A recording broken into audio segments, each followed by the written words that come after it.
ছিল এক সমৃদ্ধ রাজ্য। সেই রাজ্যের রাজা ছিলেন খুব শক্তিশালী, কিন্তু ভীষণ অহংকারী। তিনি সব সময় বলতেন, আমার মতো জ্ঞানী, শক্তিশালী আর কেউ নেই। রাজ্যের মানুষ তাকে ভয় পেত, কিন্তু ভালোবাসত না। রাজা কাউকে নিজের সমান ভাবতেন না। মন্ত্রী, সৈনিক, এমনকি সাধারণ মানুষকেও তুচ্ছ করতেন। যে আমার চেয়ে বেশি জানি তাকে আমি পুরস্কার দেব, কিন্তু যদি কেউ ব্যর্থ হয় তার শাস্তি হবে কঠিন। সবাই ভয় পেয়ে গেল, কেউ সামনে এগোলো না।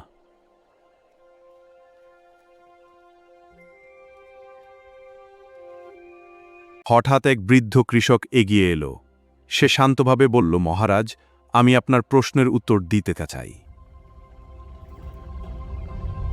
রাজা একটু অবাক হলেন। তিনি হেসে বললেন, একজন সাধারণ কৃষক, তুমি আমাকে চ্যালেঞ্জ করছো?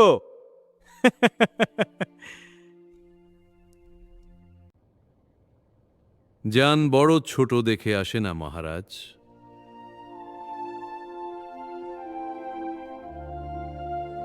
ঠিক আছে, বলো তো এই পৃথিবীতে সবচেয়ে শক্তিশালী কে?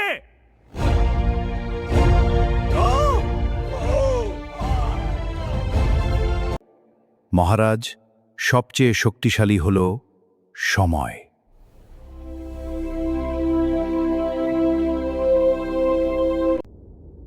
সময়? এটা কেমন উত্তর?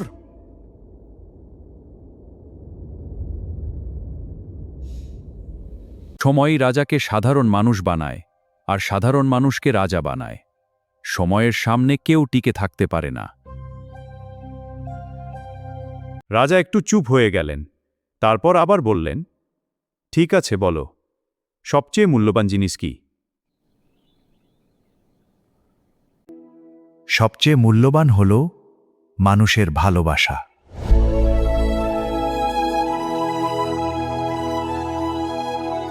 আমার তো ধন সম্পদ সৈন্য সব আছে, তবুও ভালোবাসা কেন?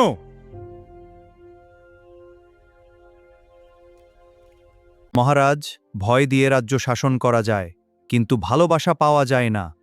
মানুষ আপনাকে ভয় পায়, কিন্তু ভালোবাসে না। এই কথা শুনে রাজা স্তব্ধ হয়ে গেলেন। তিনি প্রথমবার নিজের ভুল বুঝতে পারলেন।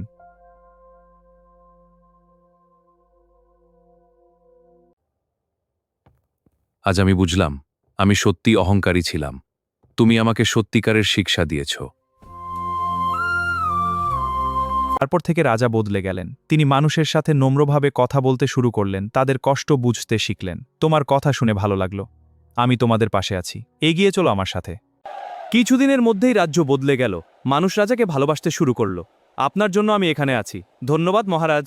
আপনি সেরা রাজা। আমরা একসাথেই রাজ্যকে আরো সুন্দর করব। অহংকার মানুষকে অন্ধ করে দে, কিন্তু বিনয় মানুষকে মহান করে তোলে।